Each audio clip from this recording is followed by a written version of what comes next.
Day 2 of the Elite 16 Division East Road to BAL 2026. I'll be starting from day 2 because if you have seen my previous video, you know why I have not covered all those days. But day 1 was actually very hot. We had Dar boys, I think, they played and they won their first game. We had our own Nairobi City Thunder who played also the same day 1, and they also won. So today day 2 was very hot. That's where now I'll start my coverage, and I'll be doing it podcasters. And the first game today, we had 3 particular games, 3 games that were played. The first one was between the Bravehearts from Malawi and the Dar City boys. And the Bravehearts were like, we are bringing all our hearts in these, and the Dar boys were like, no, and they were able to beat the Bravehearts 93-73. This was a really it was a tight game. I wouldn't say that it was a tight game. It was a very average game where Dar boys had the clear win because of course they had very tall boys. They had when I mean tall boys, I mean those boys who are more than 8 feet tall.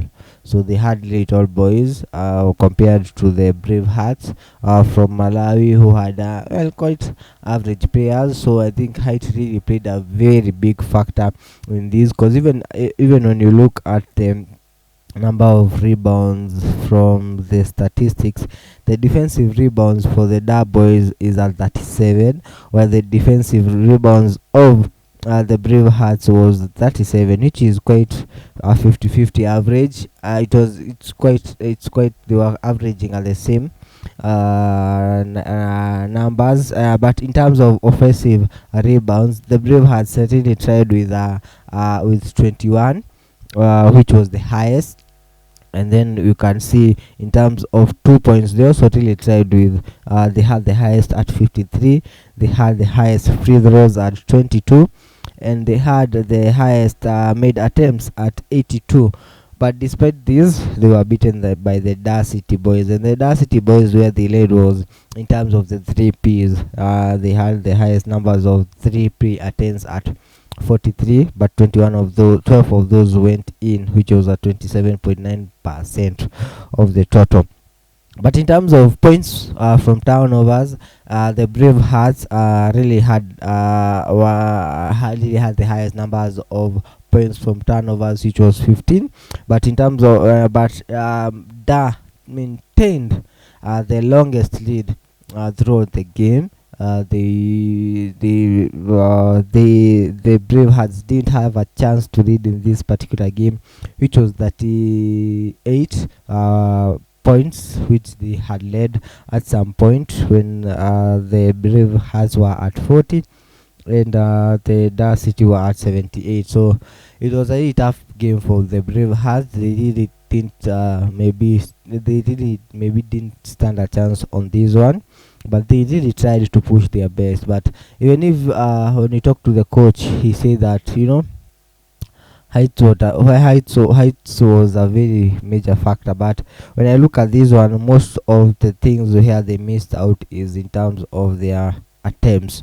They were missed. Most of their attempts were missed, because if you look at these statistics, when you see that they had the highest numbers of 2 points, they had the highest number of free throws, it really shows that if all of these went in, and of course even in terms of offensive rebounds, they had the highest.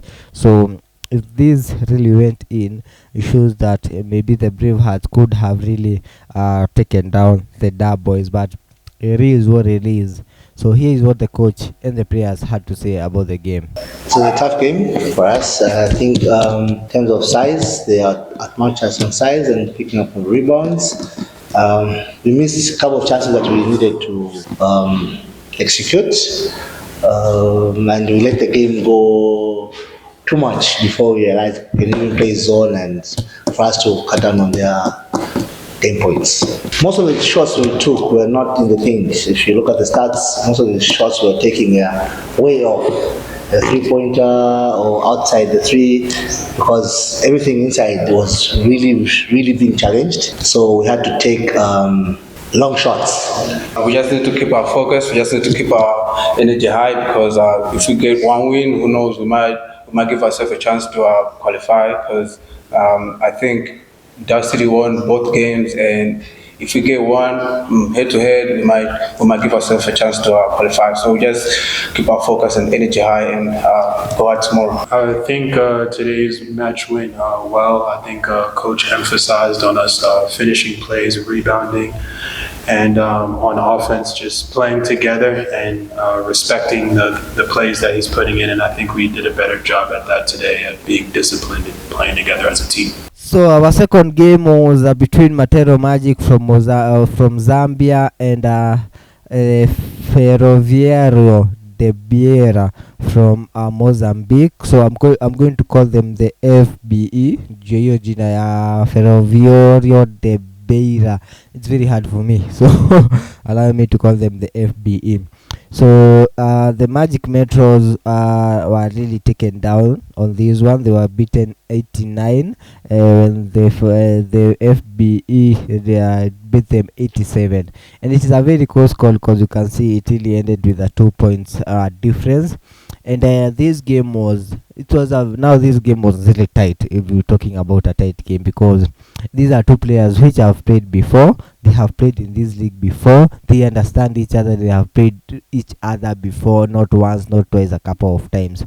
So it was a really close call for them. And during this game, the Matero Magic really started really fast and really took the lead until the second quarter.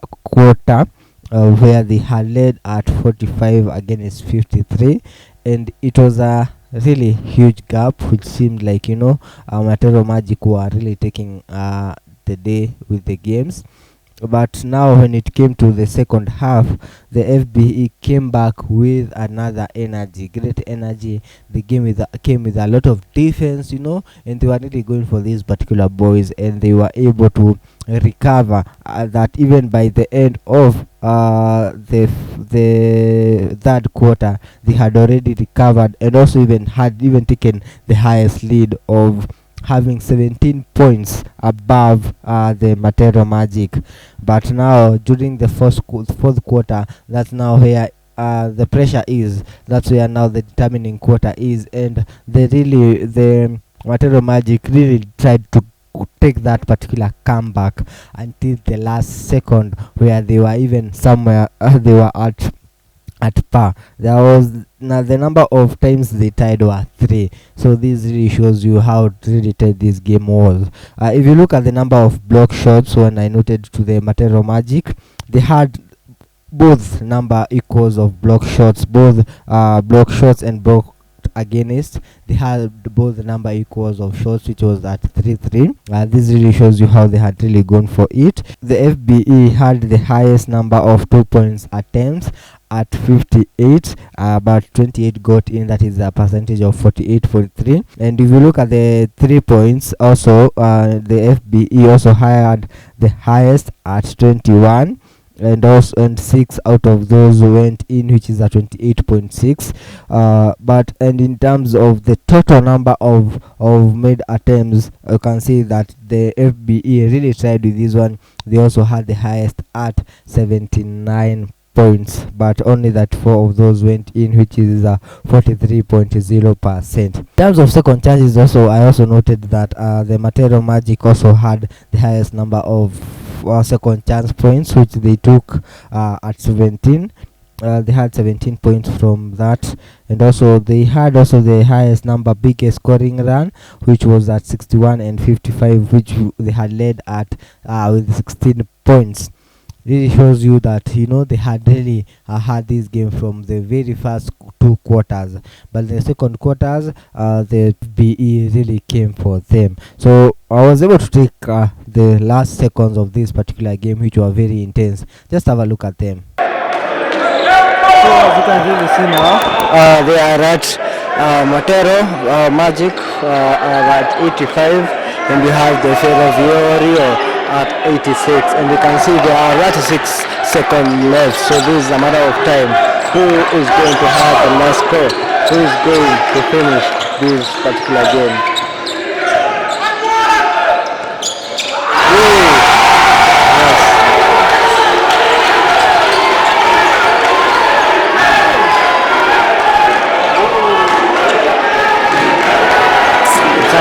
seconds.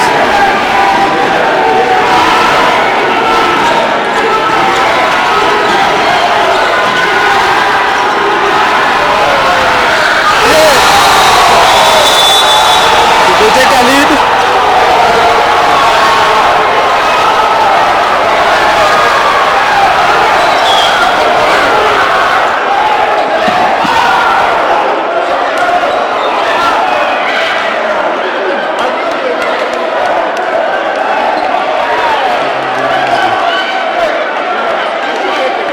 The Ferroviario take a lead, 1 second on the clock.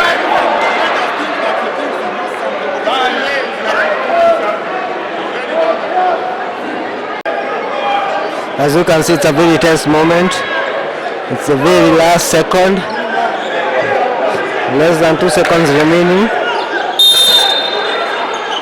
Matero are behind with 2 particular points.